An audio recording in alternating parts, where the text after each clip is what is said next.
anak-anak, berjumpa lagi bersama Ibu. Pada video sebelumnya kita sudah belajar mengenai tata nama senyawa alkana.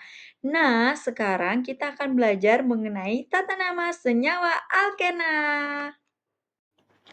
Dalam mempelajari tata nama senyawa alkena, kita harus menguasai aturan dalam penamaan senyawa alkana. Kenapa harus seperti itu? Hal ini karena ternyata penamaan senyawa alkena sama dengan penamaan senyawa alkana. Namun, terdapat catatan penting yang harus kita perhatikan. Untuk mengetahuinya, yuk simak video berikut ini. Aturan dari tata nama senyawa alkena menurut Yupak itu mengikuti aturan yang sama dengan penamaan alkana. Namun, ada beberapa catatan penting yang harus kita perhatikan. Apa saja catatan penting itu? Yang pertama adalah mengenai rantai induk. Jadi, pada rantai induk alkena ini merupakan rantai karbon terpanjang yang mengandung ikatan rangkap dua ya. Jadi, kalau kita pelajari di materi kita sebelumnya mengenai tata nama senyawa alkana, di mana rantai induknya itu hanya rantai karbon terpanjang. Tetapi pada alkena ini, selain rantai karbon terpanjang, dia harus mengandung ikatan rangkap dua. Nah, seperti itu. Kemudian untuk nama rantai induknya ini berasal dari nama alkana, kemudian kita ganti akhiran ananya menjadi ena. Maksudnya seperti apa sih? Contohnya kita lihat di tabel 5, di sini ada nama alkana dan di sini ada nama alkena. Etana berubah menjadi etena.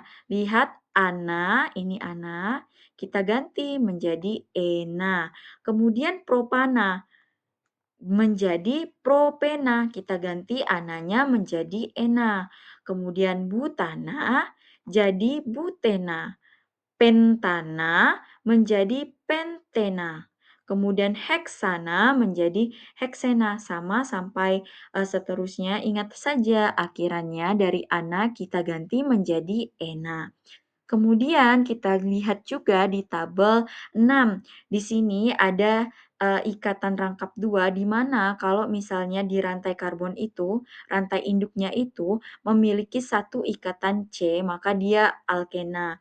Kemudian kalau misalnya dia mengandung dua ikatan rangkap dua, maka nanti di tengahnya akan ada nama di. Karena berdasarkan dari awalan Yunani kalau dua itu di. Kemudian kalau tiga tinggal kita tambahkan tri saja. Nanti untuk aturannya akan dibahas dalam video yang selanjutnya. Nah, untuk catatan penting yang kedua ini mengenai penomoran pada rantai induk. Jadi, penomoran pada rantai induk alkena itu dimulai dari ujung atom C yang paling dekat dengan ikatan rangkap dua yang memiliki nomor yang paling kecil. Ingat ya, pertama-tama kita lihat dulu gambar di 4.9 dan gambar 4.10. Kita tentukan terlebih dahulu untuk rantai induknya. Ingat, pada alkena, rantai induknya itu merupakan rantai karbon terpanjang yang mengandung ikatan rangkap dua. Coba kita lihat di sini. Misalkan kita ambil rantai induknya yang ini. Zep. 1, 2, 3, 4. 4 saja. Kemudian dia mengandung ikatan rangkap dua. Nah, seperti ini. Kita cari lagi apakah ada yang lebih panjang daripada 4 ya. Seperti ini, kita ambil lurus seperti ini ya. Nah, kita ambil lurus seperti ini. 1, 2, 3, 4, 5, 6. Ada 6 atom karbon. Kemudian ada rangkap 2. Jadi ini sudah memenuhi ya. Jadi yang paling panjang dengan yang tadi adalah yang ini ya. Kemudian kita lihat di gambar 4.10. Nah, di gambar 4.10 ini rantai karbonnya ini seperti ini dari bawah ke atas ya. Nih, dari sini. Kita hapus dulu. Nah, ini. Nah, kita lihat ada berapa ikatan dari rantai atom karbonnya. Satu, 2, 3, 4, 5, 6, 7. Wah, ini ada 7. Dan ini hanya ada 6 saja. Tetapi kenapa ini yang benar dan ini yang salah? Karena ingat, ini kita menentukan rantai induknya itu harus mengandung ikatan rangkap dua. Kalau ini dia tidak mengandung ikatan rangkap dua, malah ikatan rangkap duanya dijadiin cabang. Berarti ini salah ya, yang ini yang benar. Karena selain dia panjang, dia terdapat ikatan rangkap dua. Nah, inilah rantai induknya. Jadi, rantai induknya itu adalah heksena. Kalau 6 itu kan heksana ya nama alkananya, tetapi kita ganti akhiran ananya menjadi ena, yakni menjadi heksena. Kemudian ini salah ya, seperti yang sudah Ibu jelaskan bahwa kalau kita ngambil rantai terpanjang seperti ini, walaupun dia lebih panjang daripada rantai induk yang ini, tetapi dia tidak mengandung ikatan rangkap dua. Yang ini salah ya. Nah, untuk penomorannya bagaimana? Ingat, untuk penomorannya itu yang paling dekat dengan ikatan rangkap dua memiliki nomor yang paling kecil. Kita lihat di sini, dari ujung sini ke ujung sini. Yang mana kira-kira yang dekat dengan ikatan rangkap dua? Nah, kalau kita mulai dari sini, satu, 2, 3, 4, 5, 6. Wah, ini lebih jauh ya daripada kalau kita lihat pakai ujung sini. Coba kita pakai ujung yang di sini ya. Oke, satu, 2, 3, 4, 5, 6. Nah, ingat ya, penomoran ujung atom C-nya itu yang paling dekat dengan ikatan rangkap dua paling kecil. Nah, yang paling kecil itu yang ini ya. Jadi bukan yang ini. Jadi penomorannya kita mulai dari sebelah kanan. Di mana ini nomor satu, Ibu hapus dulu biar lebih jelas. Nah, seperti ini. Di mana ini nomor satu, nomor 2, nomor 3, nomor 4, nomor 5, dan nomor 6. Baik, untuk catatan penting yang ketiga adalah nama rantai induk dimulai dengan nomor atom karbon C pertama yang terikat pada ikatan rangkap dua, kemudian diikuti dengan tanda hubung atau strip, dan kemudian nama dari rantai induk tersebut. Nah, kita lihat di gambar 5.1 dan gambar 5.2. Kita lihat ya di sini. Pertama-tama kita tentukan dulu rantai induknya. Ingat, seperti video sebelumnya, rantai induk adalah rantai yang paling panjang dan mengandung ikatan rangkap dua. Nah, rantai induknya didapatkan nih yang lurus seperti video sebelumnya. Kemudian untuk penomorannya dimulai dari ikatan rangkap dua. Yang paling dekat yang mana? Ujung sini atau ujung sini yang paling dekat dengan ikatan rangkap dua? Nah, benar yang ujung kanan. Makanya penomorannya kita mulai pada ujung karbon yang paling kanan, yakni satu, 2, 3, 4, 5, dan 6. Seperti video sebelumnya ya, sudah dibahas mengenai penomoran dari rantai karbon. Nah, setelah itu kita akan beri nama rantainya. Ingat, nama rantai induk itu dimulai dengan nomor atom karbon pertama yang terikat pada rangkap dua. Kita lihat di sini, ikatan rangkap duanya yang mana? Cep, cep, cep, cep. Yang ini ikatan rangkap duanya. Nah, ikatan rangkap dua ini berikatan dengan C nomor berapa? Ya, benar, C nomor satu. Makanya kita tulis di sini dengan angka satu. Nih, nomor atom karbon pertama yang terikat pada ikatan rangkap dua, yakni adalah nomor satu. Kemudian kita ikuti dengan tanda hubung atau strip. Ini sudah benar ya ada stripnya. Nih, seperti ini. Kemudian, baru nama rantai induk tersebut. Ingat, nama rantai induknya itu ada berapa jumlahnya? Satu, 2, 3, 4, 5, 6. Pada alkana, namanya kalau 6 itu adalah heksana. Tetapi pada alkena, kita ganti akhiran ananya menjadi ena. Makanya menjadi heksena. Jadi satu strip heksena. Ini adalah nama dari rantai induknya. Kita lihat di gambar 5.2 ini salah ya. Karena kenapa? Karena penomorannya aja salah. Penomorannya dimulai dari ujung yang paling jauh dengan ikatan rangkap dua. Otomatis rantai induknya juga pasti akan salah. Seperti itu. Ini salah ya dan ini benar. Baiklah, untuk catatan penting yang keempat adalah apabila terdapat cabang atau gugus alkil pada rantai induk maka penamaannya sama dengan alkana. Ya, kemudian kita lihat dulu di gambar 5.3 dan gambar 5.4. Nah, ini sama ya dengan gambar sebelumnya, senyawanya sama ya. Kita lihat dulu di sini, rantai induknya tadi adalah rantai yang terpanjang, yakni kita ambil yang lurus seperti ini. Nah, ini adalah rantai induknya. Selain panjang, ada ikatan rangkap dua. Kemudian, yang di luar dari rantai induk ini bersifat atau bertindak sebagai alkil atau cabang. Nah, cabangnya ini apa namanya? Ingat, C-nya ada 2, H-nya ada 5, yakni namanya etil. Ya, etil.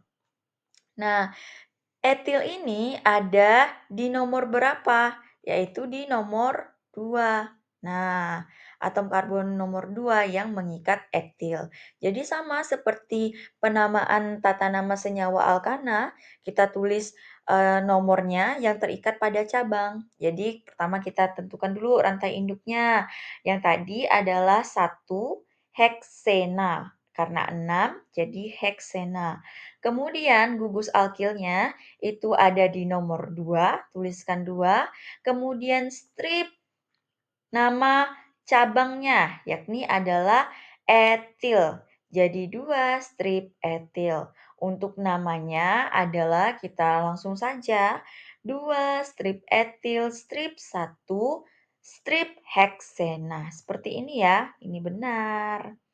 Nah, untuk gambar di sini kita lihat juga ini yang terdapat cabangnya lebih dari satu dan tidak sejenis. Ada apa di sini? Ada metil, kemudian di sini ada etil. Sama seperti penamaan tata nama senyawa alkana, kita urutkan dari urutan abjad antara M dan E yang mana disebut duluan? Ya, benar adalah etil, ya.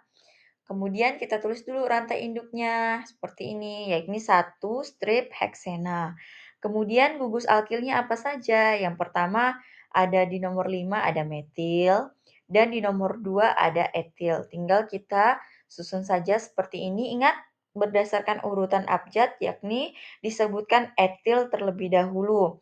Nomor dari terikatnya cabang etil ini yakni ada di nomor 2. 2, kemudian strip, kemudian nama cabangnya etil, kemudian strip nomor 5, kemudian strip metil, strip 1, strip heksena. Nah, ini adalah untuk penamaan dari tata nama senyawa alkena yang apabila terdapat gugus alkil. Nah, tadi kan kita sudah belajar nih apabila dia terdapat cabang atau gugus alkil yang sejenis, tapi dia kayak cuman satu, terus yang berbeda jenis ya, dia cuman ada CH3-nya satu, kemudian etilnya satu.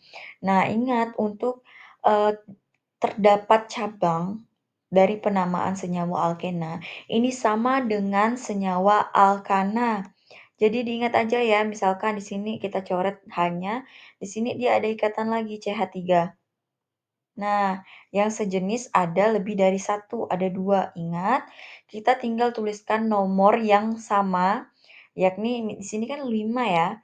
Jadi nanti 5,5, kemudian Ada berapa cabangnya? Ada satu, 2 yang sama. Kalau 2 itu dalam awalan bahasa Yunaninya di, kemudian metil. Jadi kita tulis ulang aja ya di sini ya. Misalkan saya kasih warna merah aja biar nampak. Jadi di sini E sama M yang mana duluan? E duluan ya, berarti 2 strip etil, kemudian strip 5. Nah, karena 5-nya ini mengikat 2 cabang yang sejenis pula, makanya 5,5. Kemudian strip, ingat awalan bahasa Yunani karena cabangnya ada 2 nih yang sejenis, jadi namanya di. Di metil. Metil, baru strip 1, strip heksena. Jadi sama ya. Nah, seperti itu. Ini yang benar. Kalau misalnya terdapat cabang lagi di sini. Jadi, untuk penamaan dari tata nama senyawa alkena ini, kalau yang ada cabangnya sama kan? Seperti tata nama senyawa alkana. Nah, untuk aturan yang kelima adalah jika terdapat lebih dari satu ikatan rangkap dua, maka akhiran nanya itu pada alkana akan kita ganti dengan menambahkan awalan numeral seperti di, tri, dan seterusnya, tetra, penta, dan seterusnya. Ini untuk di kalau misalnya dia ada dua ikatan rangkap dua dan seterusnya. Nah, kita lihat di sini. Nah, ini kan 8 ya. Kalau 8 itu pada alkena adalah oktaena ya. Oktaena. Kenapa kita nggak tulis langsung aja oktaena? Karena kita lihat di sini ada berapa ikatan rangkap duanya? Ada satu, ada dua, ada tiga. Ada tiga nih ikatan rangkap duanya. Ingat kalau tiga itu kita tambahkan tri. Jadi tri-nya di sini ya. Jadi oktatriena. Kemudian kita lihat juga ada di nomor berapa saja ikatan rangkap duanya itu, yakni ada di nomor satu, nomor 3, dan nomor 6. Tinggal kita tuliskan saja secara keseluruhannya, yaitu adalah nomor dari ikatan rangkap duanya, yaitu ada di nomor 1, kemudian koma, kemudian di nomor 3, koma, kemudian di nomor 6, baru kita strip. Namanya adalah okta. Ingat ya, kalau 8 itu okta, karena dia ada 3 ikatan rangkapnya, jadi tri, kemudian ena. Kita tambahkan awalnya nih, jadi triena. Jadi 1,3,6 strip okta triena. Ini benar ya? Kemudian, bagaimana apabila terdapat gugus alkil? Kok ini kan lurus ya. Kalau ada gugus alkilnya gimana? Sama aja ya. Kita tentukan dulu rantai induknya, yakni adalah di nomor satu karena ada satu, kemudian ada nomor 3. Jadi ikatan rangkap duanya ini ada di nomor satu, di nomor 3. Tinggal 1,3 strip karena dia 6 jadinya heksa, baru kita tambahkan di karena dia ada 2. Jadi di baru ena. Berarti 1,3 strip heksadiena. Kemudian kita tuliskan saja langsung gugus alkilnya. Ada 2 etil di sini. Ada 5 etil. Jadi nomor 5 metil, kemudian nomor 2 ada etil. Kita tulis saja, ingat E dan M adalah etil duluan berdasarkan dari urutan abjad. Berarti 2 strip etil, strip 5, strip metil, kemudian strip rantai induknya 1,3 strip heksa karena dia 6, kemudian di karena ada 2 ikatan rangkap yang terkandung di dalam rantai induknya, berarti di baru ena. Jadi ini benar. Nah, tadi adalah penjelasan mengenai tata nama senyawa alkena. Terima kasih telah menonton video ini. Ibu harap kalian dapat lebih mengerti mengenai materi kali ini. Sampai jumpa.